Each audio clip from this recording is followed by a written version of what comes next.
सत श्री अकाल दोस्तों, मेरे चैनल स्टडी फॉर जीके च तुहाडा स्वागत है।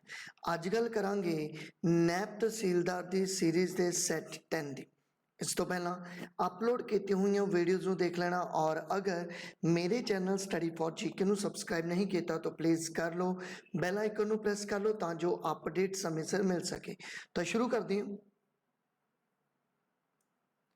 Mahatma Gandhi was first arrested during Satyagraha in the year।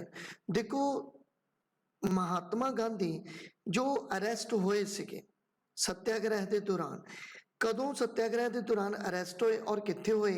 तो देखो, जो महात्मा गांधी सी फर्स्ट टाइम अरेस्ट होए सीगे 10 जनवरी 1908 दे विच। तो इस क्वेश्चन का राइट आंसर है बी। और कित्थे होए सी? तो ये भी याद रखना तुसी, south Africa they which arrest होए सीगे, लेकिन फरवरी दे विच ही इन्हां नूं जिहड़ा सीगा बाद विच फ्री करता सीगा। तो इस क्वेश्चन का राइट आंसर है B. Consider the following statement. देखो, दो स्टेटमेंट दित्तियां सानू और देखना है कि इन्हां विचों किहड़ी स्टेटमेंट करैक्ट है। The Indian press was freed मतलब मुक्त कर देना, ठीक है, from restrictions by Charles Metcalfe in 1835। देखो, 1835 विच चार्ल्स मैटकैफ जिहड़ा सी उसने इंडियन प्रेस तो जो वर्निकुलर प्रेस सी उस तो रोकां हटातियां सी। फ्रॉम रिस्ट्रक्शन फ्री मतलब जो रोकां सीगियां वो हटातियां सी, ठीक है। ये स्टेटमेंट करैक्ट है। इसे करके जो चार्ल्स मैटकैफ है इस नूं लिबरेटर ऑफ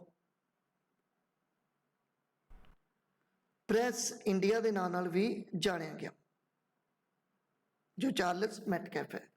दूसरी स्टेटमेंट है vernacular press act was passed in 1878 to put restrictions on Indian press. तो इत्थे की है कि जो इंडियन प्रेस सी, वर्निकुलर प्रेस सी, उसते जो 1878 विच जो मतलब रिस्ट्रक्शन सीगियां वो ला दित्तियां गईयां सी। किहदे वल्लों लाइयां? तो याद रखना है ये लॉर्ड लिटन दे वल्लों लाइयां गईयां सी। तो स्टार्टिंग दे विच जो पहला लगियां हुई सी हटातियां 1835 विच चार्ल्स मैटकैफ ने, लेकिन दोबारा 1878 दे विच लॉर्ड लिटन ने ला दित्तियां गईयां सी। लॉर्ड लिटन दे समय ही जो पहला दिल्ली जो दरबार है ये भी लग्या सीगा। जो विक्टोरिया सी वो इंडिया दे विच आई सी, तो पहला दिल्ली दरबार भी जिहड़ा है वो लाया गया सीगा। तो ये दोनों स्टेटमेंट करैक्ट है। तो इस करके इस क्वेश्चन का जो राइट आंसर है वो है both 1 and 2। Consider the following statement about Swami Vivekananda.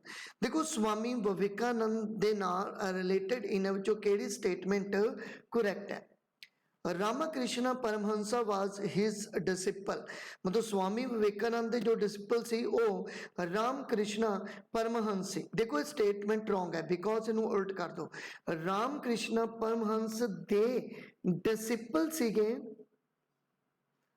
Swami Vivekananda ji. He founded the Ramakrishna mission in 1887। बिल्कुल सही स्टेटमेंट है, क्योंकि रामकृष्ण मिशन जो स्टार्ट किया है वो स्वामी विवेकानंद ने ही किया सी, अपने गुरु के नाम पे, रामकृष्ण परमहंसा के नाम पे। और ये जो रामकृष्ण मिशन जो फाउंड होया सी ये 1 मई 1897 दे विच फाउंड होया सी। Lectures from Colombo to Almora is a book based on his various lectures। देखो, जो स्वामी विवेकानंद की बुक है Lectures from Colombo to Almora, ਇਹਦੇ ਵਿੱਚ वेरियस लेक्चर इंक्लूड है स्वामी विवेकानंद ने। तो ये स्टेटमेंट भी करैक्ट है। और ये जो बुक है ये पब्लिश जो बुक हुई सी ये 1897 ਦੇ ਵਿੱਚ पब्लिश हुई सी। 15 जनवरी 1897 ਦੇ ਵਿੱਚ बुक पब्लिश हुई सी। तो ये जो फर्स्ट स्टेटमेंट है वो रॉन्ग और 2/3 स्टेटमेंट करेक्ट है। तो इस क्वेश्चन का जो राइट आंसर बनेगा वो बनेगा सी, 2 and 3 only. Choose the correct chronological order of treatise in his history of a modern India। देखो, जो क्रोनोलॉजिकल ऑर्डर देना ਆਪਾਂ जो ट्रीटीज ਹੋਈਆਂ ਇੰਡੀਆ ਦੇ ਵਿੱਚ ਉਹਦੀ तो देखो ਇਸ ਦੇ ਵਿੱਚ जो राइट आंसर है मैं डायरेक्टली ਦੱਸਦਾ ਇਸ ਦੇ ਵਿੱਚ जो राइट आंसर बनेगा वो बनेगा सी बिकॉज ट्रीटी ऑफ इलाहाबाद जो हुई सी ये ट्रीटी जो हुई सी ये हुई सी 17 अगस्त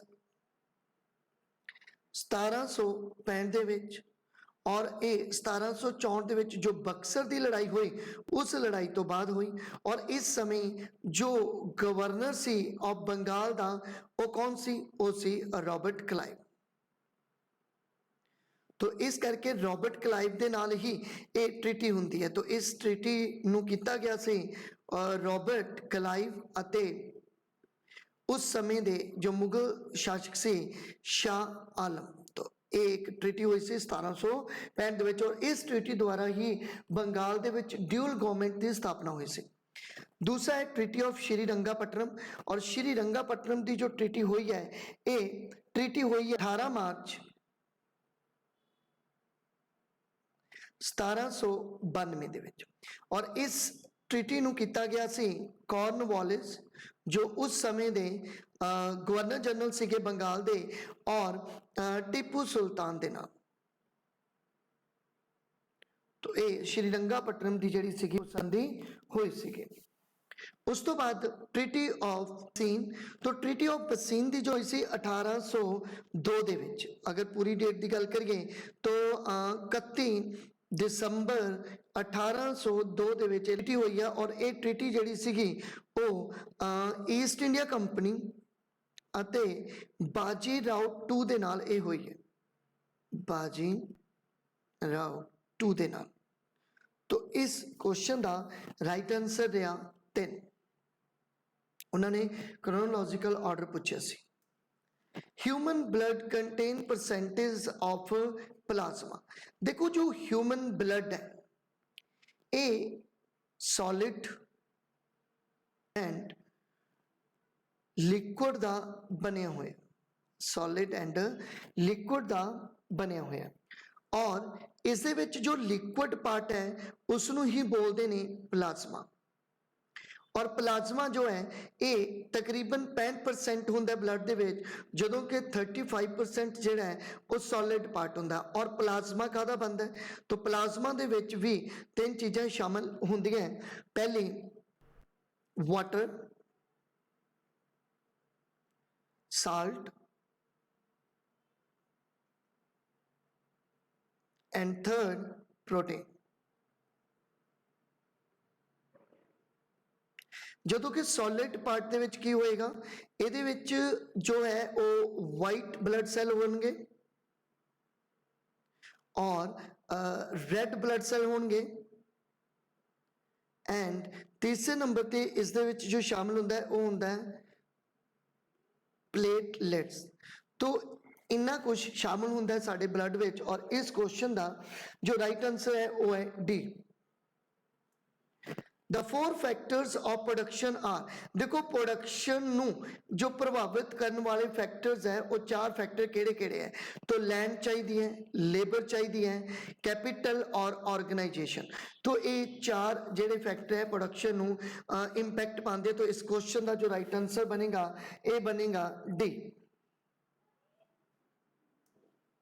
match the source in column 2 with the product of column A मतलब column B दे नाल column A नू मैच करना है देखो column A they which product लिखे हुए हैं और column B दे विच source लिखे है तो देखते हैं केड़ा प्रोडक्ट किस source तो मिलेगा सब तो पहला अपने कोले फॉर्मिक एसिड देखो जो फॉर्मिक एसिड है ये प्रोड्यूस किया जाता है आंट्स दे वल्लों दूजा सिट्रिक एसिड आप सबनों पता है कि खट्टे पदार्थों के विचों सानू सिट्रिक एसिड मिलता है तो यदा मतलब लैमन के विचों सानू ये सिट्रिक एसिड मिलेगा उस तो बाद है रिक एसिड जो टार्टारिक एसिड है ये सानू मिलता है किस तो है देखो अंगूरां दे विच भी होएगा ग्रेप्स दे विच भी तुहानू देखण नू मिलेगा और उस तो बाद बनाना दे विच भी तुहानू ये चीज़ देखण नू मिल सकती है और मोस्टली जिहड़ा हैगा वो अपने कोले टैमरिंड दे विच भी ये जो है टार्टारिक मिलेगा। और ये टैमरिड की हुंदी है इमली दी, तो ये इमली ही हुंदी है। तो इमली दे विच तुहानू जो एसिड मिलेगा वो टार्टारिक एसिड मिलेगा। तो इस क्वेश्चन का राइट आंसर की होया फिर? तो इस क्वेश्चन का जो राइट आंसर बनया वो बनया 2। Which one of the following is not correctly match? इन्हां विचों किहड़ा करैक्टली मैच नहीं हैगा? देखो आइलैंड लिखे है और ओशंस लिखे है। सब तो पहला अगर मैं गल करा ग्रीनलैंड की, तो देखो जो ग्रीनलैंड है ये नॉर्थ एटलांटिक ओशन दे विच है, तो ये स्टेटमेंट जिहड़ी है बिल्कुल करैक्ट है। दूसरा है अपने कोले मेडागास्कर, तो जो मेडागास्कर है ये इंडियन ओशन दे विच है, बिल्कुल सही है। उस तो बाद है तस्मानिया, तस्मानिया जो तुहानू मिलेगा, तस्मानिया जो साउथ पैसिफिक ओशन दे विच मिलेगा, बिल्कुल सही है। उस तो बाद है बैफिन, देखो बैफिन जो है ये कनाडा का एक आइलैंड है और ये नॉर्थ पैसिफिक ओशन ना हो के ये अटलांटिक ओशन दे विच तुहानू मिलेगा। तो इस क्वेश्चन दे विच जो उन्होंने पूछा नॉट करैक्टली मैच, तो वो बनेगा D. Match list 1 with list 2 and select the correct answer. देखो लिस्ट 1 दे विच सूफी टर्मिनोलॉजी लिखी है, जो सूफीज़म टर्मिनोलॉजी यूज़ करते हैं, और जो सैट 2 दे विच है वो मीनिंग लिखा है उस टर्मिनोलॉजी का। देखो सब तो पहला है अपने कोले फुटू, फटू का जो मीनिंग होंदा है वो होंदा है अनआस्क्ड फॉर चैरिटी, तो इसका जो लिंक बनेगा 3 दे नाल। फिर है समा, समा का मतलब होंदा है सूफी म्यूजिकल, जो मतलब सूफी अपने परमात्मा दे लई जो म्यूजिक का इस्तेमाल करते हैं, जो डांस करते हैं, जो लेडीज़ बन के डांस करते हैं, तो वो एक समा बनना चाहता है, तो उसनों ही समा बोलते हैं, तो इसका संबंध है वन नाल। फिर है बरकत, तो बरकत जो कॉन्सैप्ट है ये डील करता है 4 ਦੇ ਨਾਲ, ਜਿਹਦੇ ਵਿੱਚ spiritual grace acquired by a Sufi deal करता है 4 ਦੇ ਨਾਲ। उस तो बाद है अपने कोले मलफूज, तो मलफूज का संबंध होंदा है कन्वर्सेशन के नाल, तो ये डील करेगा 2 ਦੇ ਨਾਲ। तो इसका जो आंसर बनता है 3142, तो 3142 बी आंसर इसका करेक्ट है।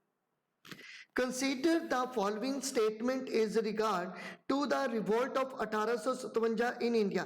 देखो 1857 ਦਾ ਜੋ ਵਿਦਰੋਹ ਹੋਇਆ, ਜਿਸ ਨੂੰ ਤੁਸੀਂ ਸੈਨਿਕ ਵਿਦਰੋਹ ਮਟੇਨੀ ਆਫ ਸਿਪਾਹੀ ਦੇ ਨਾਂ ਨਾਲ ਵੀ ਜਾਣਦੇ ਹੋ, ਫਸਟ ਜੋ ਮੂਵਮੈਂਟ ਸੀਗੀ ਦੇਸ਼ ਦੀ ਆਜ਼ਾਦੀ ਦੀ, ਉਸ ਦੇ ਨਾਲ ਵੀ ਤੁਸੀਂ ਇਸ ਨੂੰ ਜਾਣਦੇ ਹੋ। तो ਇਸ ਦੇ ਨਾਲ ਰਿਲੇਟਡ ਕਿਹੜੀ ਸਟੇਟਮੈਂਟ ਜੋ ਹੈ ਉਹ ਕਰੈਕਟ ਸਟੇਟਮੈਂਟ ਦੱਸੀ ਗਈ ਹੈ। तो देखते हैं पहला, almost half the Indian soldiers did not participate in the revolt. देखो इस रिवोल्ट दे विच हाफ तो ज़्यादा सोल्जर्स ने पार्टिसिपेट ही नहीं किया सी। देखो ये स्टेटमेंट करैक्ट है, बहुत सारे सैनिकों ने जिहड़ा सीगा वो पार्टिसिपेट ही नहीं किया सी। The symbolic leader was to the Mughal empire Bahadur Shah two. देखो 1857 ਦੀ जो एक क्रांति हुई सी, एक क्रांति जो स्टार्टिंग दे विच दिल्ली तो मतलब दिल्ली दे विच सब तो पहला ये अंदोलन मेरठ तो बाद शुरू हुंदा है, ठीक है, जिथे जो सैनिक सीगे जो मेरठ दे विच विद्रोह शुरू करके आए सी, सब तो पहला दिल्ली दे विच ही पहुंचते हैं। उत्थे बहादुर शाह जफर टू नूं अपना 1857 ਦੀ क्रांति का लीडर घोषित करते हैं, और इस नूं जो बहादुर शाह जफर टू सी, इस नूं जो टाइटल भी दिता जाता है हिंदुस्तान दा बादशाह का टाइटल भी दिता जाता है। ये स्टेटमेंट भी करैक्ट है। उस तो बाद जो है Indian merchant supported the revolt, कि जो इस रिवोल्ट नूं जिन्ने भी इंडियन मार्चेंट सीगे उन्होंने सपोर्ट किया नहीं। देखो जिन्ने भी मार्चेंट सी, खास करके गुजराती मार्चेंट्स, उन्होंने इस अंदोलन दे विच पार्टिसिपेट नहीं किया सीगा। Mangal Pandey was the first martyrs of the revolt 1857। 1857 दे जो अंदोलन दे विच जो पहला शहीद कहलाया वो सी मंगल पांडे। ये स्टेटमेंट बिल्कुल करैक्ट स्टेटमेंट है। तो इस क्वेश्चन दे जो राइट आंसर बनेगा 1, 2 एंड 4 जिहड़ी है वो करैक्ट आंसर है। तो इसका राइट आंसर है 4, D option is the correct. Consider the following statements regarding constitution of India. ਦੇਖੋ ਸਾਡੇ ਸੰਵਿਧਾਨ ਨੂੰ ਲੈ ਕੇ ਇਹਨਾਂ ਵਿੱਚੋਂ ਕਿਹੜੀ ਸਟੇਟਮੈਂਟ ਕਰੈਕਟ ਮੰਨੀ ਜਾਂਦੀ ਹੈ? Indian federation is not result of agreement between the units of which it is made of. दूसरा, India was already a union, India already union सी at the time of constitute assembly debate, जो constitute assembly की debates हुई। तो इन्हां विचों केड़ी statement correct है? देखो इन्हां विचों जो है वो दोनों स्टेटमेंट करैक्ट है। तो इस क्वेश्चन का राइट आंसर है बी। देखो डॉक्टर BR अंबेडकर ने भी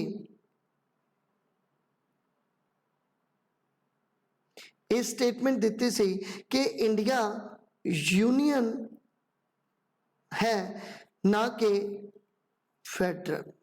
तो एक कॉन्सैप्ट भी जिहड़ा सी डॉक्टर BR अंबेडकर ने किया सी। तो इस क्वेश्चन का जो राइट आंसर बनेगा ये बनेगा B. Consider the following fact about Mahatma Gandhi. देखो महात्मा गांधी नाल रिलेटेड इन्हां विचों किहड़ा फैक्ट करैक्ट है? ठीक है, पहला, in January 1917 Mohandas Karamchand Gandhi return to his homeland after 2 decades of residence abroad. देखो नॉर्मली अगर मैं गल करा साउथ अफ्रीका दे विच जो महात्मा गांधी गए किसी केस की सुनवाई कर और उत्थे काफ़ी लंबा समा रहे और वापस आते ने, तो कहते हैं कि 1917 दे विच जनवरी दे विच वापस आए। कि ये स्टेटमेंट रॉन्ग है जैसे? देखो ये स्टेटमेंट रॉन्ग है बिकॉज ये जो गांधी वापस आई सी ये 1915 दे विच वापस आई सी। आई थिंक 9 जनवरी 1915 दे विच वापस आई सी और इसे करके ही 9 जनवरी नूं जिहड़ा है वो NRI डे मनाया जाता है। और तुहानूं पता ही है कि गांधी दे जो गुरु सी वो सीगे गोपाल कृष्ण गोखले।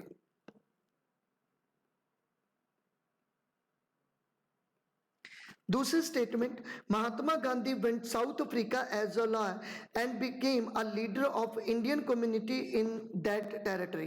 बिल्कुल सही है, साउथ अफ्रीका विच गए और उत्थे गए तो सी वो किसी केस की सुनवाई करन, लेकिन उत्थे उन्होंने जो काले अते गोरे का भेद चलता पिया सी उहदे विच उस मतलब अंदोलन विच काफ़ी बार चढ़ के हिस्सा लिता और एक लीडर के रूप में उभर के सामने आए।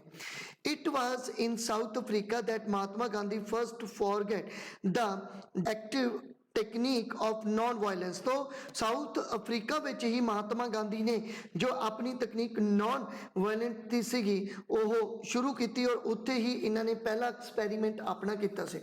तो तिन्ने स्टेटमेंट विचों जो फर्स्ट स्टेटमेंट है वो रॉन्ग है और 2 एंड 3rd स्टेटमेंट करेक्ट है। तो इस क्वेश्चन का राइट आंसर है सी। Which of the following are contributors to global warming? देखो ग्लोबल वार्मिंग दे लई इन्हां विचों किहड़े जो तत्त है वो कंट्रीब्यूशन करते हैं या कंट्रीब्यूटर है? तो नाइट्रस ऑक्साइड बिल्कुल, ब्लैक कार्बन, सल्फर डाइऑक्साइड अते मथेन, ये चारे ही जो ऐसे तत्त है जो ग्लोबल वार्मिंग दे लई एक जिम्मेवार तत्त कहलाते हैं। तो इस क्वेश्चन का राइट आंसर है D, all of the above. देखो नाइट्रस ऑक्साइड का जो फार्मूला है वो है N2O, मथीन का जो फार्मूला है CH4 है और black carbon I think C दे नाल ही डोनेट करते हैं और सल्फर डाइऑक्साइड जिहड़ा है इसका जो फार्मूला बनेगा वो बनेगा SO2। तो इन्नी डिटेल तुसी याद रख लो इस क्वेश्चन की। Consider the following statement about the Shaurya missile. देखो शौर्य मिसाइल दे रिगार्डिंग इन्हां विचों किहड़ी स्टेटमेंट जिहड़ी है वो करैक्ट स्टेटमेंट है?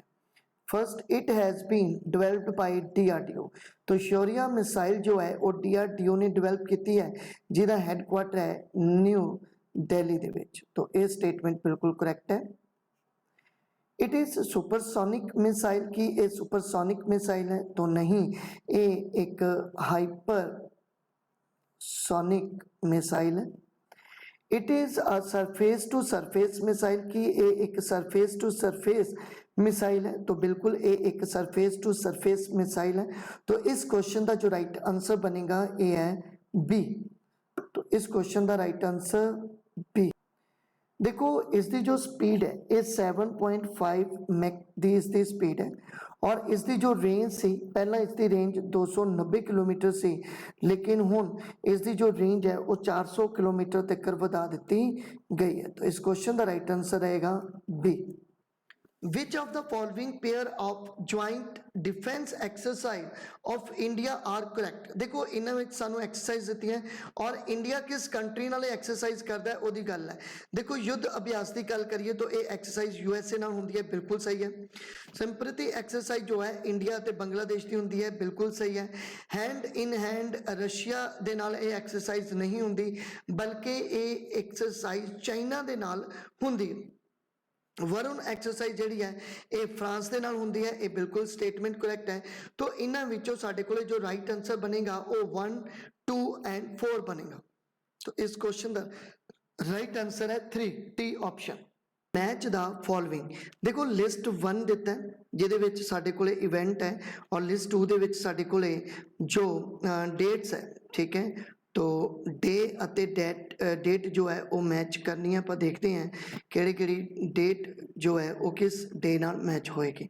सब तो पहला गल करा वर्ल्ड कंज्यूमर डे। देखो वर्ल्ड कंज्यूमर डे जो है ये मनाया जाता है मार्च 15। उस तो बाद वर्ल्ड लिटरेसी डे जिहड़ा है ये जनवरी 3 नूं मनाया जाता है और इंटरनेशनल लेबर डे 1 मई नूं मनाया जाता है और यूएनओ डे जो है वो अक्तूबर 24 नूं मनाया जाता है। तो इसकी जो सीक्वेंस रहेगी ये रहेगी सी ऑप्शन राइट रहेगा, ए दा 4, बी दा 3, सी दा 2 और डी दा 1। इस क्वेश्चन का राइट आंसर है सी। कंसीडर द फॉलोइंग स्टेटमेंट, देखो इन्हां विचों केड़ी स्टेटमेंट करैक्ट है इहदे बारे गल करना। सब तो पहला देखो बुक्स लिखी है और इन्हां बुक्स के राइटर है, तो देखना है केड़ी बुक किसने लिखी है। सब तो पहला समुंदर समावे बूंद में, देखो समुंदर समावे बूंद में एक करंट बुक है और एक करंट बुक जिहड़ी है ये स्पीकर ऑफ लोकसभा ओम बिरला ने लिखी है, बिल्कुल सही है। The journey to Trump in Australia a book जिहड़ी है ए आर कौशिक ने लिखी है, ये भी बिल्कुल करैक्ट है। कोविड-19 सभ्यता का संकट और समाधान, ये बुक जिहड़ी है कैलाश सत्यार्थी दी बुक है, ये बिल्कुल सही स्टेटमेंट है। Your best date is today, देखो ये बुक अनुपम खेर दी है, बिल्कुल सही स्टेटमेंट है। तो इन्हां विचों ये चारे बुक जो है वो बिल्कुल सही है। तो इस क्वेश्चन का राइट आंसर है D. Match list 1 with list 2 and select the correct answer by using the code given below। देखो लिस्ट 1 दे विच कुछ ट्राइब लिखे है और लिस्ट 2 दे विच स्टेट है। सब तो पहला अपने कोले बाकरवाल जो एक ट्राइब है, ये ट्राइब जम्मू कश्मीर दे विच ही मिलता है, बिल्कुल सही स्टेटमेंट है। उस तो बाद चिनकस जो एक ट्राइब है ये आंध्र प्रदेश दे विच ये ट्राइब मिलता है, ये भी बिल्कुल सही है। और आंध्र प्रदेश के नाल नाल एक कर्नाटका एंड उड़ीसा दे विच भी ये तुहानूं देखण नूं मिल सकता है। उस तो बाद थारू जो है ये उत्तर प्रदेश दे विच मिलेगा और उस तो बाद है अपने कोले भूमिज जो है ये तुहानूं झारखंड दे विच देखण नूं मिलेगा। झारखंड हो गया या इस दे नाल जो आई थिंक उड़ीसा वाला पार्ट है उत्थे भी तुहानूं ये टाइप देखण नूं मिलता है। तो इस क्वेश्चन का जो राइट आंसर है वो है डी।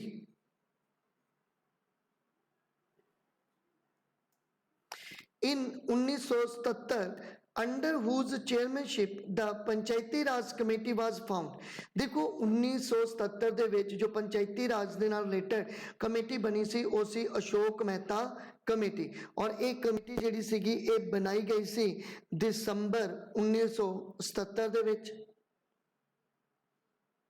और एक कमेटी किस गवर्नमेंट ਦੇ अंडर बनी सी, तो याद रखियो जनता गवर्नमेंट दे अंडर एक कमेटी बनी सी।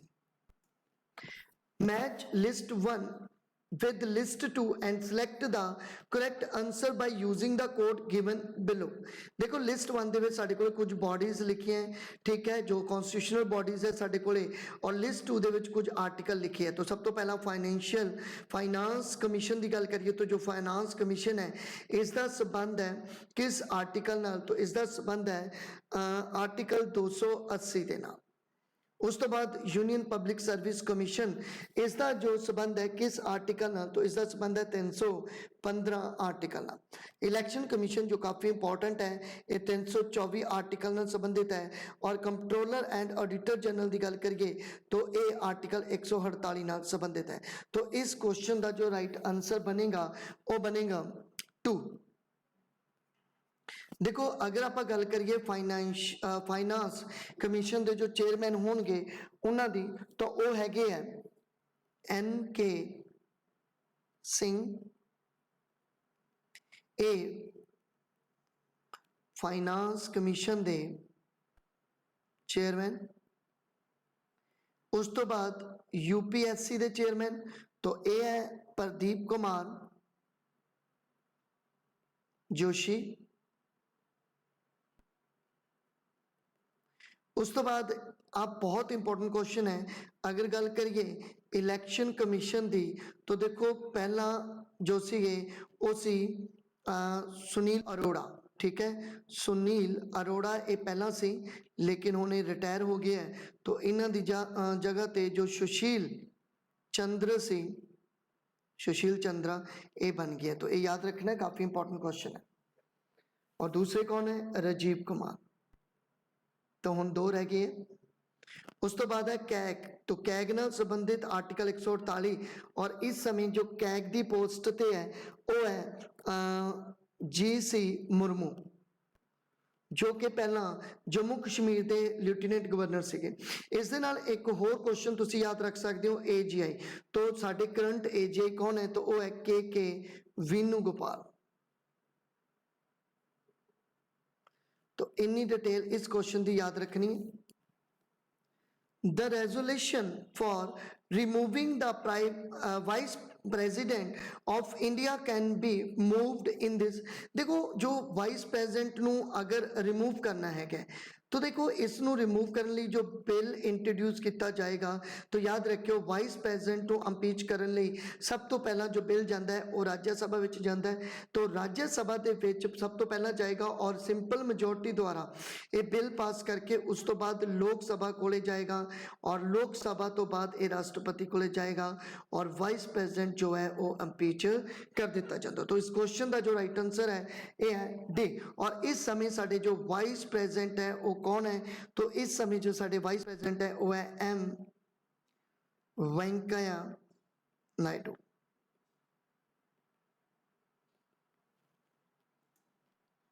Match list 1 with list 2 and select the correct answer by using the code given below। देखो लिस्ट 1 ਦੇ ਵਿੱਚ कुछ आर्टिकल दिते और लिस्ट 2 ਦੇ ਵਿੱਚ सानू जो मैटर है उस आर्टिकल नाल वो दिता है डील करता। जो सब तो पहला आर्टिकल 39A, देखो आर्टिकल 39A का संबंध है फ्री लीगल एड के नाल। जो इकोनॉमिकली वीकर पर्सन है उन्होंने ਤਾਂ जो कानून जिहड़ा है उस दा बेनिफिट सब नूं मिले, इस करके इन्हों फ्री लीगल एड दी जाती है, जिहदे विच वो अपना वकील जिहड़ा है वो चुन सकते हैं, जिहदा पूरा खर्चा गवर्नमेंट करती है। तो फ्री लीगल एड दे विच 39A डील करता है। उस तो बाद है article 43।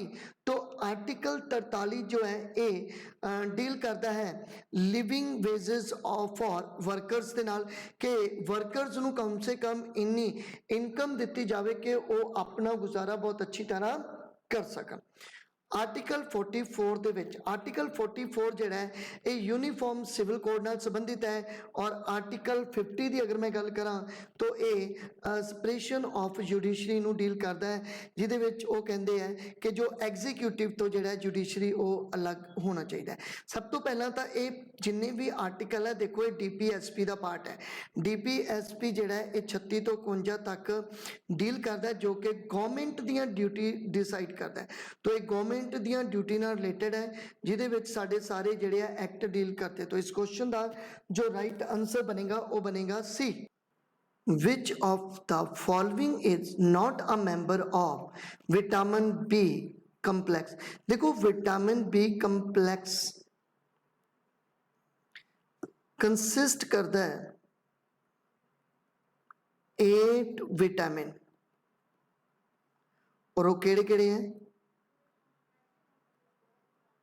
B1, B2, B3, B5, B6, B7, B9, B12, ठीक है। तो ए 8 जो है वो विटामिन है जो विटामिन बी दे कंपलैक्स है। हुण इन्हां विचों जो विटामिन बी है, विटामिन जो बी है उसका केड़ा पार्ट नहीं है, उन्हां विचों केड़ा ये मैंबर नहीं है। तो देखो वो एस्कॉर्बिक एसिड जिहड़ा है वो विटामिन बी कंपलैक्स का पार्ट नहीं है। तो इस क्वेश्चन का जो राइट आंसर बनेगा वो बनेगा डी। देखो अगर मैं गल करा थायमाइन, तो जो थायमाइन है ये विटामिन B1 नूं बोलते हैं। फॉलिक एसिड जो है ये विटामिन जो B12 नूं कहंदे ने, और राइबोफ्लेविन जो है ये विटामिन B2 दा पार्ट है, जदों कि एस्कॉर्बिक एसिड जिहड़ा है वो विटामिन बी कंपलैक्स का पार्ट नहीं है। तो इस क्वेश्चन का right answer D. Biochemical compounds are used as, देखो बायोकेमिकल कंपाउंड यूज किए जाते हैं एज स्किन ट्रीटमेंट लई, फूड प्रिजर्वेटिव दे लई, कुकिंग ऑयल दे लई, या ऑल ऑफ अबव दे लई। तो बिल्कुल एक क्वेश्चन है ऑल ऑफ अबव नाल related. Bleaching powder is formed by, तो जो ब्लीचिंग पाउडर बनाया जाता है ये क्लोराइन दे नाल मिला के किस नूं बनाया जाता है? तो देखो कैल्शियम हाइड्रोक्साइड नूं मिला के क्लोराइन दे नाल ब्लीचिंग पाउडर बनाया जाता है। तो इस क्वेश्चन का जो राइट आंसर है वो है ए। Which instrument is used to measure potential difference? देखो potential difference नू measure करने लिए इन्हां विचों केड़ा instrument use किया जाता है? तो वो है voltmeter। तो इस क्वेश्चन का राइट आंसर है सी। Where was India's first World Skill Center inaugurate recently? देखो ये जो वर्ल्ड स्किल सेंटर बनाया गया है इंडिया का सब तो पहला, ये कित्थे बनाया गया है? तो ये बनाया गया भुवनेश्वर दे विच, उड़ीसा दे विच ये बनाया गया। तो उड़ीसा दे विच भुवनेश्वर दे विच रिसेंटली ही इनॉगरेट किया गया है वर्ल्ड स्किल सेंटर। तो इस क्वेश्चन का राइट आंसर है सी। Recently, an Indo-Korean friendship park was inaugurated in which city? किस सिटी दे विच जो इंडो कोरियन फ्रेंडशिप पार्क है वो बनाया जा रहा है, ये न्यू दिल्ली दे विच बनाया जा रहा है। तो इस क्वेश्चन का जो राइट आंसर है ये है बी। और इसका उद्घाटन किया है जो वो किया है डिफेंस मिनिस्टर राजनाथ सिंह ने।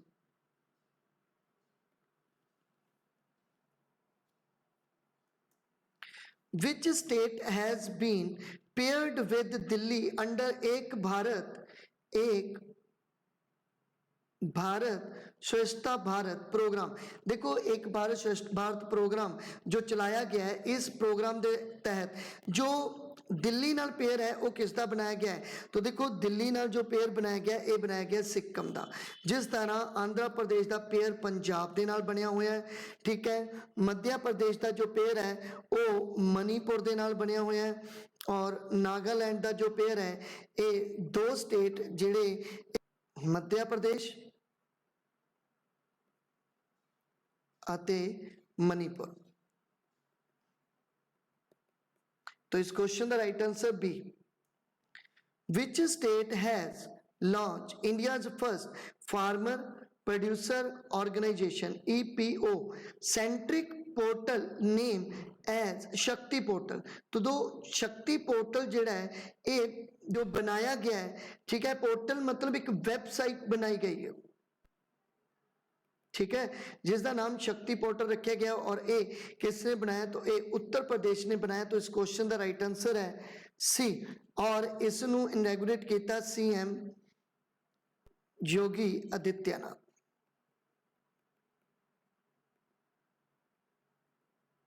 तो इस क्वेश्चन का राइट आंसर सी।